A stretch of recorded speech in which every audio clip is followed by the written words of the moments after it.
What's up, everybody? Welcome back to another exciting edition of Just in Time with Justin Hallis. We're here in beautiful downtown Sarasota, this amazing day that God gave us today.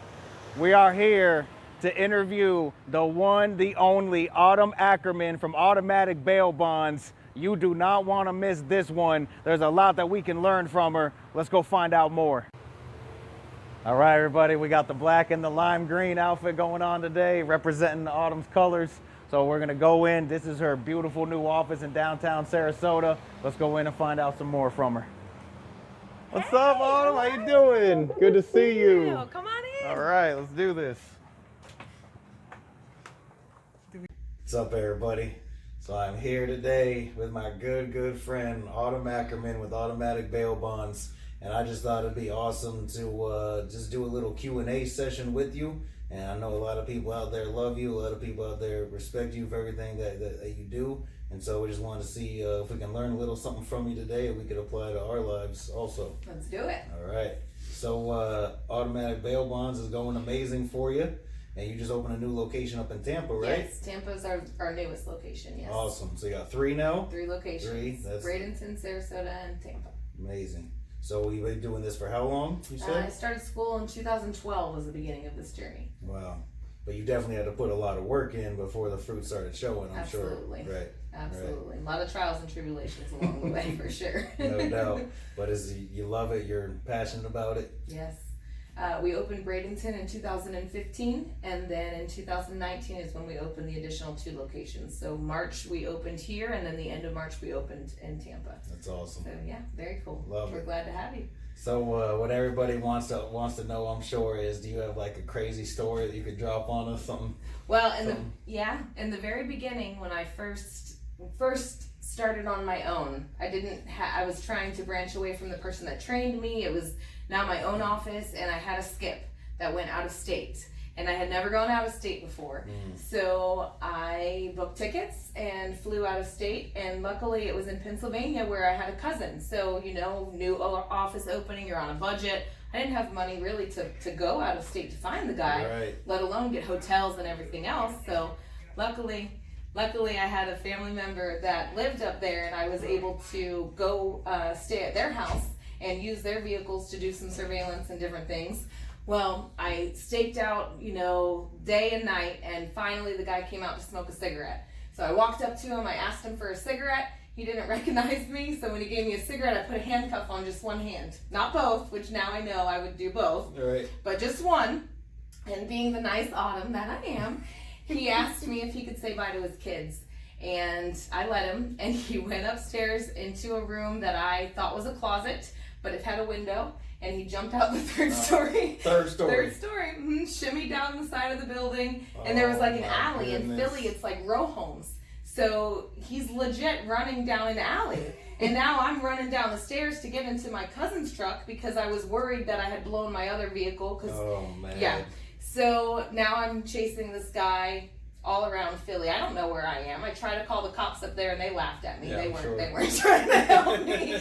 So eventually his mom helped me to get him to turn himself into myself, and he had no handcuff. He said he picked it off somehow. I don't know. He got it off. I like this guy. And I brought him back to my cousin's house and handcuffed him on the couch and watched him. I couldn't sleep. I just remember watching him the whole time until we got on the plane. And then it was really cool at the airport. I got to go all the way through all the checkpoints because I had a guy in handcuffs, so I looked really official. So nobody really asked me any questions. We just got all the way through and got him home, and yeah. So that was one of my craziest stories. Oh, that's great.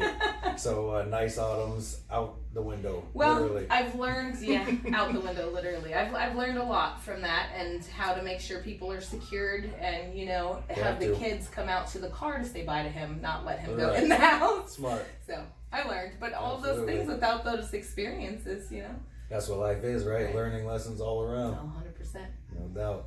So they don't know us, but we've been friends for a long time. Way back. And we did a lot of partying together in the high school days.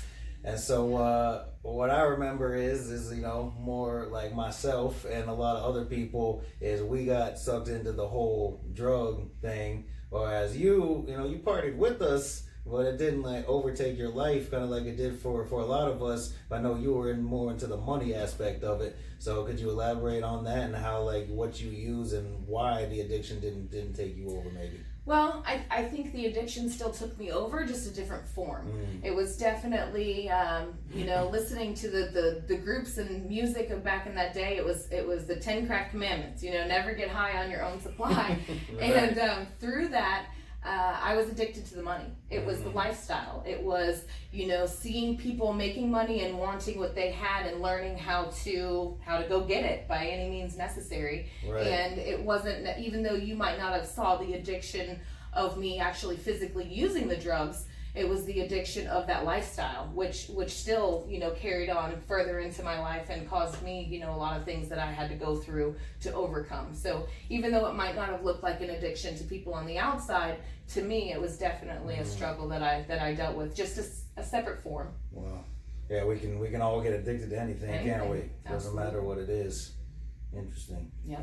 So, what I would want to know is, do you kind of recall any things? I know you're doing great things now, so can you think back and think of maybe something from your past or your childhood that just drove you to always want a successful life?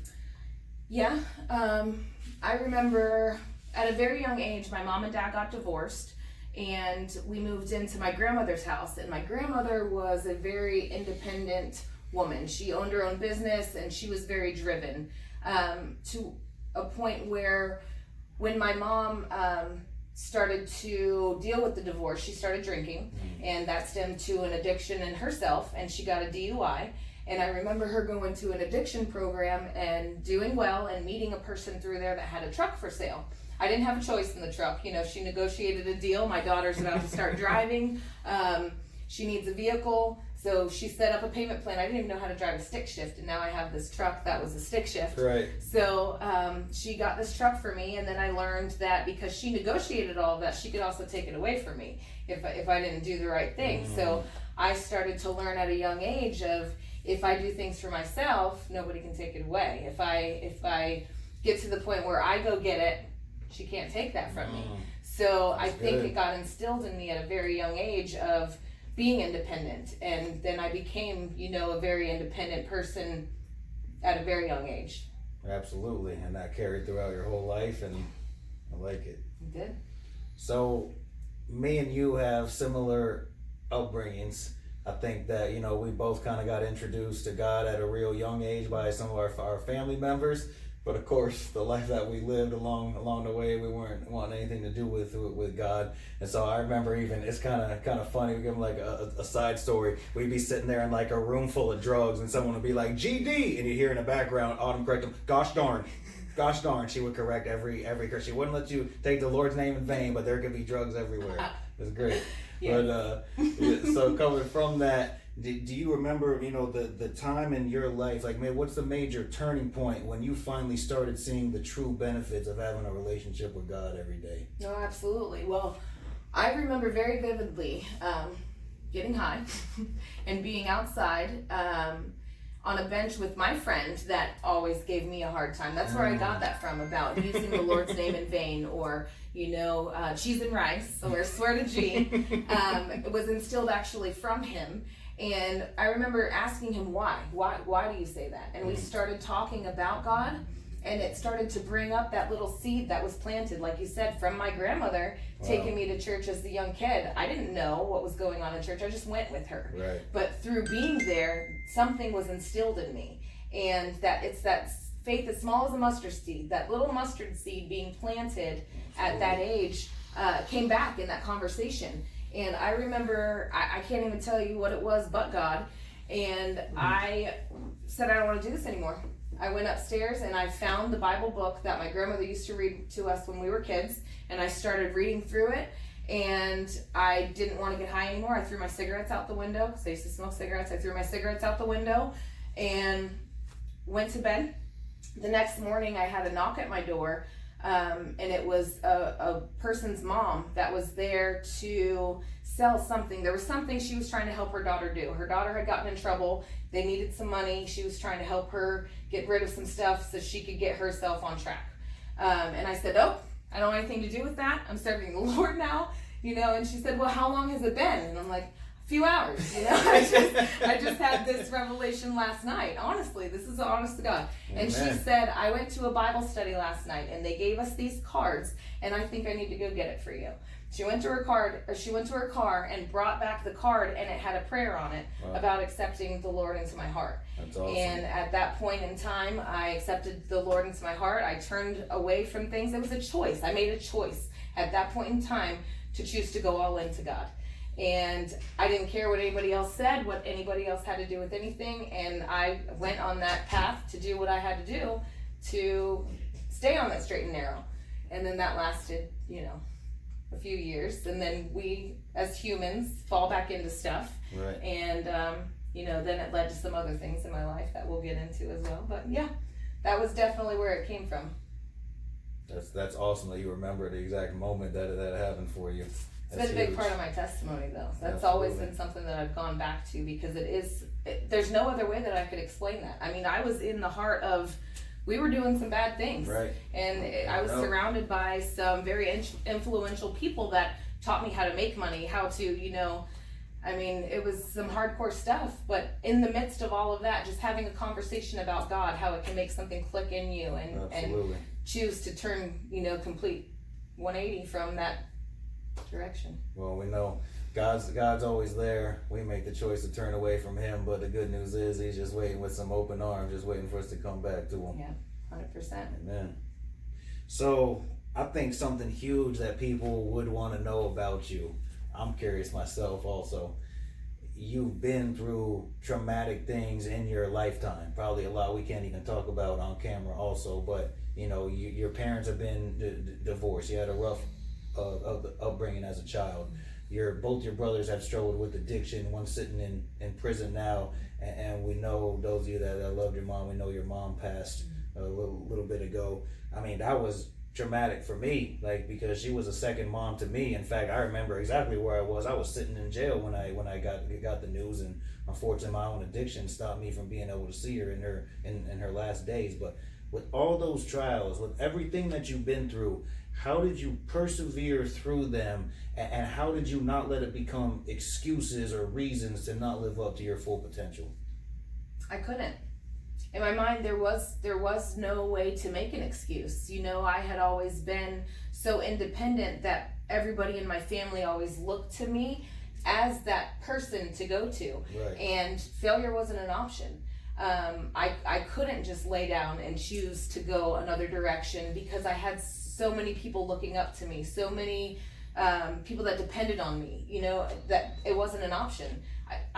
There were times that I could tell you I would have loved to fold it, but again, I couldn't. It was a mental choice that I had made that was more important to me. Seeing my family taken care of was more important to me than making that choice. Even though through that, there were people around me folding all over, especially through my mom.